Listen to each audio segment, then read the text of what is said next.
Hola, tengan ustedes muy buenas tardes. Estoy otra vez con ustedes y les vuelvo a traer un tema que creo que va a ser de interés, como algunos otros que ya les traje. Se refiere a incontinencia urinaria en el anciano. Yo soy Héctor Kogan, más conocido en este medio como H o Doctor H, así que algunos ya me van a identificar. Bien, el tema que les traje hoy es un tema de incontinencia urinaria en la vejez. Este es un tema harto importante, porque ahora cuando yo se los empiece a contar, van a ver las consecuencias importantes que trae la incontinencia urinaria y las causas, aunque sean someras, para que se vaya entendiendo por qué se producen estas pérdidas de orina. Bien, vamos a ver entonces. Desde el punto de vista de la patología del problema, el problema es múltiple, porque es un problema higiénico antes que nada, es un problema de tipo, yo diría, médico, obviamente, no hay mucho que explicar. Es un problema no solamente higiénico y médico, sino social, porque tiene que ver con la retracción social que sufren muchas personas que tienen esta enfermedad, esta patología, y es un problema económico. Entonces, evidentemente, vamos a ir contando. Problema médico, problema higiénico no hay mucho que explicar. Problema médico, obviamente, tampoco, porque es una patología. Pero el problema social es importante porque es un problema social para la familia y un problema social para el paciente, que se retrae y como problema médico, entre otras cosas, desencadena depresión, ansiedad y una modificación en la personalidad del individuo. Y muchas veces necesitan tratamiento psicológico. Y finalmente también es un problema económico, porque evidentemente los gastos que ocasiona esta patología es muy importante. Fíjense que en Estados Unidos, que hay unos 300 millones de habitantes, se gasta aproximadamente entre 10, 12 y 16 mil millones de dólares por año. No es poca cosa. Entonces, obviamente, vamos a tratar de ir metiéndonos en el tema. La forma de emitir la orina en estos pacientes puede ser variada. Puede ser con sensación de orinar, sin sensación de orinar, que se le escapa la orina sin sentir nada. Puede ser también que es por goteo, como se produce en las obstrucciones urinarias severas, donde la vejiga se repleta de líquido y va saliendo por gotitas. Puede ser que sea una incontinencia de orina de urgencia, donde el individuo tiene deseos de orinar, un individuo sano, pongamos, cuando la fuerza o el deseo de orinar es lento y progresivo, hasta que después se hace muy importante cuando la vejiga está muy llena. En el anciano a veces ocurre que la sensación de orinar no aparece hasta que la vejiga está ultra llena, requete llena, y entonces aparecen de golpe lo que se llaman contracciones no inhibidas, y esas contracciones inhibidas se producen fuertemente y permiten el escape de la orina. También está otra incontinencia que se llama incontinencia de esfuerzo. Eso se suele ver mucho, por ejemplo, en mujeres multíporas, es decir, que han tenido muchos hijos. Entonces se le aflojan los músculos abdominales y de repente y los músculos de contención de la orina. Entonces, de manera tal que cuando hace un esfuerzo, porque se agachó, porque tosió, porque estornudó, o porque movió el intestino en ese momento, se le escapa un chorro de orina. Y como estas patologías, estas enfermedades, pueden ser a veces no únicas, se pueden dar de a 2 o de a 3 todas juntas. O sea, se puede dar el hecho de que la orina se escapa por incontinencia, por, vamos a decir, contracciones no inhibidas de la vejiga, que es orina de urgencia o escape de la orina de urgencia, pero también puede ser por esfuerzo y puede ser por el tema vinculado a la contención de la orina. Leandro, vos me podés pasar unas imágenes, porque yo quisiera pasar unas imágenes para aquellos que no tienen mucha idea de cómo es el aparato urinario, se puedan de alguna manera interiorizar un poco mejor de lo que estamos hablando. Bien, ahí lo que pueden ver ustedes es la aorta que está en rojo y que lleva sangre a los riñones. Podemos ver la que está azul, son las venas que llevan de vuelta la sangre al corazón. Vemos los dos riñones, uno está partido por la mitad, el otro está entero, lo pueden ver. Y lo otro también, el conducto por el cual baja la orina hacia la vejiga. Esos conductos se llaman uréteres. Y los uréteres son, vamos a decir, la cañería, por decirlo de alguna manera, la tubería por la cual baja la orina a la vejiga. Ahora pasame la otra, por favor. Bien. Aquí podemos ver otras cosas. La parte inferior, la vejiga, que hasta ahora la vimos en la imagen anterior, y ahí también vemos la vejiga masculina y la vejiga femenina. A ver si lo puedes agrandar mejor, bárbaro. En la vejiga masculina y el aparato urinario masculino podemos ver la próstata, que es eso amarillo y está escrito el nombre ahí, lo pueden leer. Y abajo y la próstata empaquetando, vamos a decir así, envolviendo al uréter, a la uretra. La uretra, que es ese cañito por la cual baja la orina para mandar la orina al exterior. Obviamente ustedes imaginarán que si la próstata aumenta de tamaño, como todos conocemos casos parecidos a lo que estoy contando, la uretra queda comprimida y la orina no sale bien. Además podemos ver arriba de la próstata unos dibujitos en rojo que son los músculos esfínteres o anillos musculares. Esos anillos musculares son anillos, uno superpuestos sobre el otro. Es vamos a decir así, el anillo interno y el anillo externo, o sea, esfínter interno y esfínter externo. Esos uréteres, esos anillos, al comprimirse, impiden la salida de la orina, especialmente el anillo exterior, que es voluntario, y es lo que le permite al individuo contener la orina cuando tiene gran necesidad de ir al baño. En cambio, el anillo interno funciona con un mecanismo neurobiológico que no tiene que ver nada con la voluntad. Cuando la vejiga se dilata porque se llena de orina, se abre el esfínter o anillo inferior y sale la orina normalmente. Pero resulta que muchas veces en las personas mayores los anillos musculares que cierran y se abren tienen poca fuerza de presión. Entonces, al tener poca fuerza de presión, no se cierran bien y queda una incontinencia urinaria. Además, también en la vejiga, vamos a ver, en la vejiga femenina, se ve mejor lo que les quiero contar. Hay una zona que se llama trígono. El trígono está formado por 3 puntitos.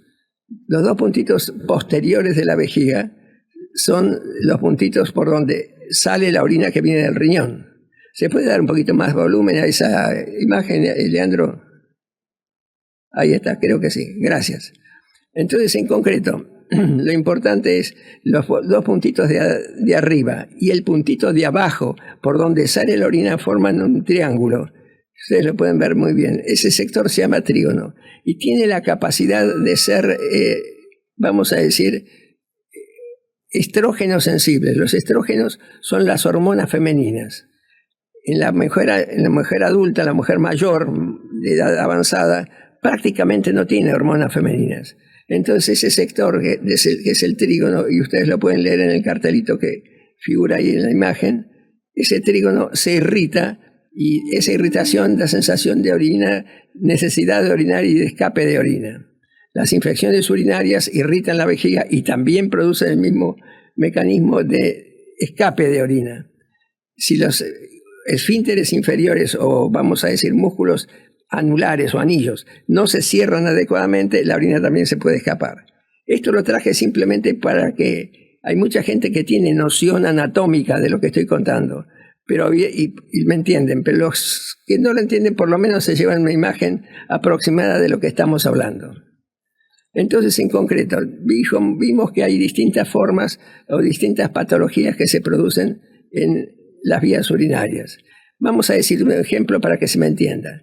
Si vemos la foto de una persona de 40 años y vemos la foto de una persona, de esa misma persona, pero a los 80, vamos a ver que los rasgos físicos se mantienen más o menos, pero hay grandes cambios. El cabello canoso, las arrugas, la grasa de la cara subcutánea desaparece en parte, por lo cual los pómulos se hacen más salientes, el mentón se hace más proyectado.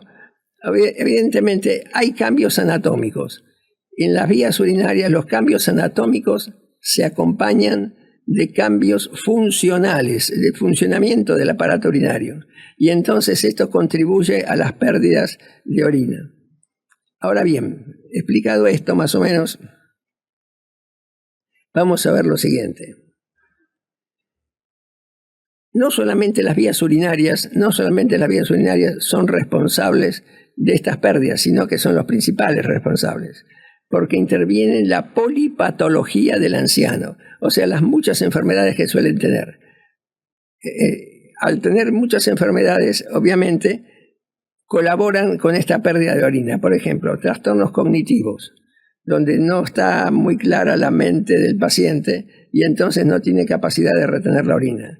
Trastornos de vías respiratorias, tienen una enfermedad respiratoria importante, no pueden levantarse para ir hasta el baño porque se fatigan.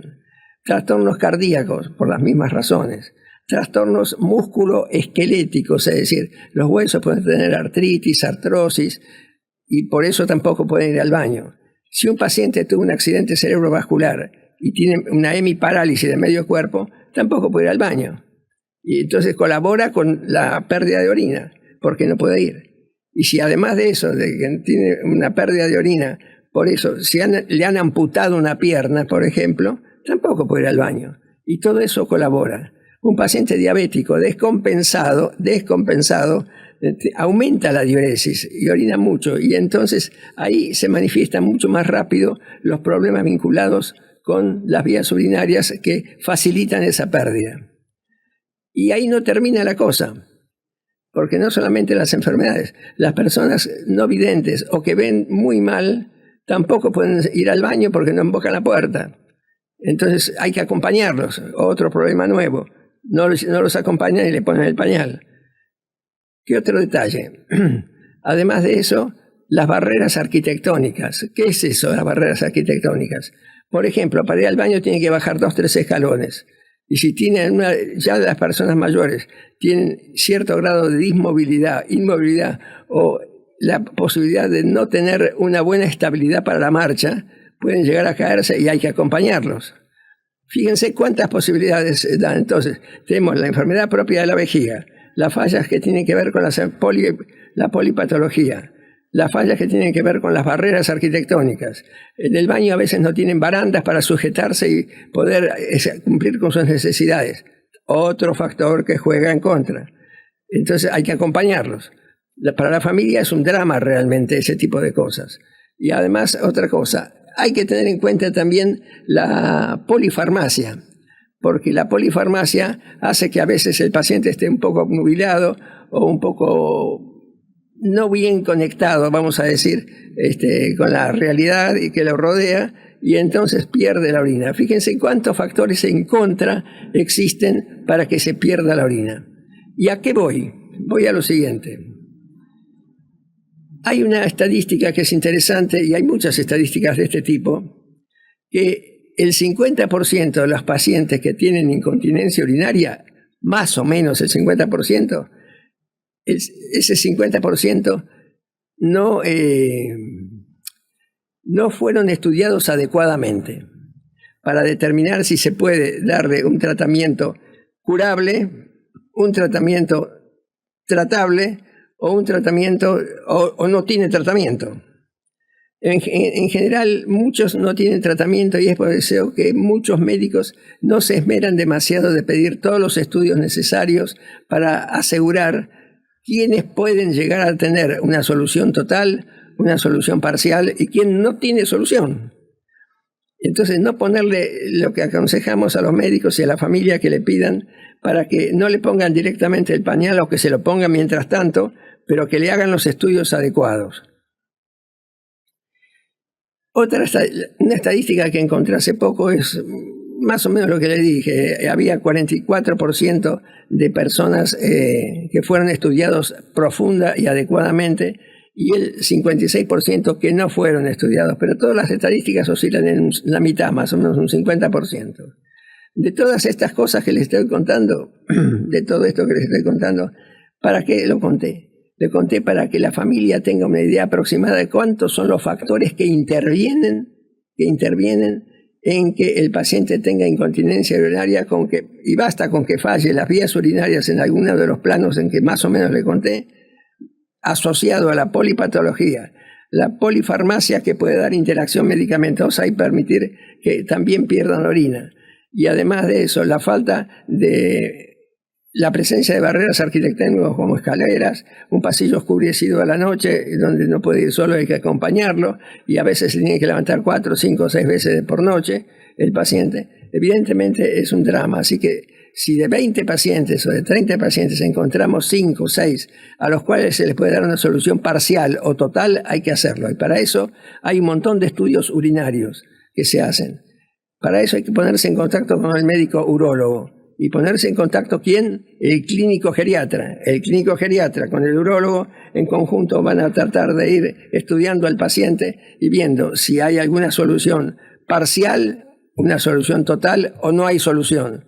Y como dije antes, si de 20 hay 5 o 6 que salvamos, es decir, nos ganamos el premio porque conseguimos solucionar el problema de la familia y del paciente. Entonces, quiero que quede claro que todo paciente con incontinencia urinaria se le puede hacer, en principio, los estudios de laboratorio, como se hace en cualquier persona. El estudio del cuadro clínico, de qué manera pierde la orina. El estudio vinculado a las imágenes, es decir, imágenes de tipo resonancia magnética, tomografía computada, para aclarar mejor la anatomía y detectar mejor la falla. Por otra parte, también se le puede buscar, si es necesario, un estudio cistoscópico, una cistoscopía, mirar adentro de la vejiga a ver qué pasa, porque puede haber un cálculo en la vejiga que irrita la vejiga y da incontinencia, porque esa irritación permite que se le escape con más facilidad la orina. Finalmente, también hay un estudio urodinámico, que es un estudio más importante, que estudia las presiones intravesicales y también sirven para aclarar un poco el diagnóstico. Vale decir entonces que, teniendo en cuenta la patología que tenemos, teniendo en cuenta que la causa de la pérdida urinaria no es solamente como consecuencia de la enfermedad urinaria, sino asociado a la polifarmacia y la polipatología que tiene el paciente, aconsejo a los familiares que tienen un médico que le ponen directamente el pañal sin estudiarlos demasiado, que le traten de poner en contacto con un urólogo y le hagan los estudios. Les agradezco que me hayan escuchado, espero que les haya servido, y si les ha servido, ustedes contentos y yo también.